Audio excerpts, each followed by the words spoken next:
essaye pour l'instant de sauver la France. Je veux dire, à un moment donné... T'as l'impression de te sacrifier? Non, je me sacrifie pas, j'aime la lutte et je préfère lutter que... Je préfère être à ma place qu'à la place de Bec Bédé, tu vois ce que je veux dire? Je préfère être aujourd'hui un marginal qui combat et qui est vivant qu'un co-animateur à Canal+. Quand même 200 000 balles par mois, avec des filles de l'Est, des produits... Mais je veux dire, et alors, et tu fais... C'est le bonheur. Ah oui, des jolis tout le monde, il fait 2 repas par jour, caca à peu près 1 fois par jour, il faut qu'il dorme, il peut pas mettre plus de 2 chaussures à la fois parce qu'il a que 2 pieds. Des belles meufs aussi, quand même, ça c'est vrai. Alors que nous, on se tape des boudins. Ouais, enfin pas moi. Alors que nous, on est mariés... Non, je veux dire, c'est pas... Le problème n'est pas là, enfin moi j'ai pas... Nos femmes sont grosses, je dis, si ça devient trop dur, d'abord on peut mourir... Si ça devient trop dur, on peut mourir héroïquement, il n'y a pas de problème, parce que finalement, je veux dire, bon bah pouf, tu bascules de l'autre côté, tu vois, et puis au moins tu laisseras un beau souvenir, et il faut quand même quelque part des mythes pour la jeunesse qui vient, c'est-à-dire qu'il faut la petite flamme de l'espoir reste allumée, donc c'est possible aussi de mourir héroïquement.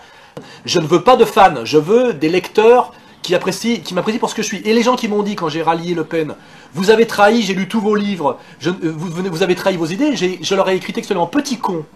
Si tu as lu mes livres et que tu ne comprends pas mon rallye pen, c'est que tu ne sais pas lire et que tu es un branleur, je t'interdis de lire mes livres et un mec m'a dit, mais je vais les brûler. Je me dis, mais brûle-les, connard. Je veux dire, à la limite, j'aurais interdit qu'on te les vende. Tu ne sais pas lire, tu es un crétin. Voilà. Donc il n'y a pas de problème. Parce que je peux te dire que l'immense majorité des gens que je respecte ont compris ce que je faisais et en réalité, je me suis débarrassé des abrutis. Surtout et des gens qui m'avaient Éric Zemmour et David Abiker. Ils ont bien compris les livres d'Alain Soral. Les plus malins ont très bien compris mes livres, ils les plagient à tour de bras, tu vois. Oui, et ils me respectent en privé d'ailleurs. Je peux te dire un truc, c'est que j'ai le respect intégral des soi-disant animateurs d'élite en privé.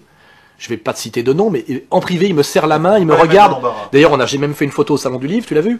Je veux dire, ceux-là même qui me crachent dessus dans les médias, je vais parler par exemple de Jean-François Kahn, quand il me croise dans un Salon du Livre ou qu'on prend le train ensemble, il me lèche le cul pendant 3 heures, tu vois. Parce que je fais ce qu'il n'est pas capable de faire. Parce que nous avons à peu près les mêmes idées et nous savons les mêmes choses. On s'excuse, hein. Voilà. On n'est pas responsable des propos tenus ici. Donc il n'y a pas de problème, parce que le problème n'est qu'apparence, tu vois, c'est dans les médias, on peut croire que je suis diabolisé. En réalité, je marche dans la rue, il y a des gens qui me serrent la main toutes les 5 minutes. Hier, il y a un mec qui m'a payé un verre de vin blanc dans un bar, c'était un maghrébin, il m'a dit « Bravo pour ce que vous faites ». J'ai très rarement des insultes. Bon, l'autre jour, j'ai mis une droite à un mec rue de Bussy, bon, il m'avait manqué de respect, bon, il a pris une droite, il l'est couché tout de suite. Hein, bon, mais ça m'arrive très rarement. On me reproche d'être à la fois intellectuellement brillant, et de rester sur une espèce de posture physico-virile. Toute l'histoire...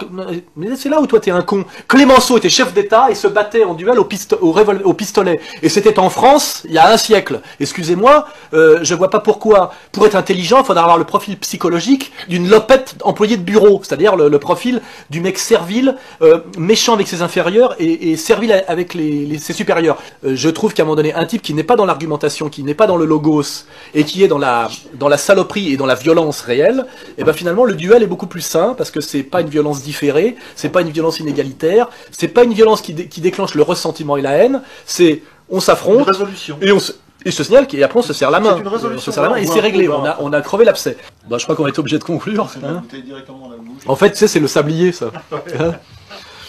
Bon bah je crois que l'entretien touche à sa fin. Voilà. Je me suis quand même claqué la bouteille, pratiquement à moi tout seul. J'imagine que là, si je sors et que je me fais contrôler, je perds des points sur mon permis là. Je suis obligé de rentrer à pied normalement. Ouais, on est à 0,9 grammes là, je pense, avec 2 verres.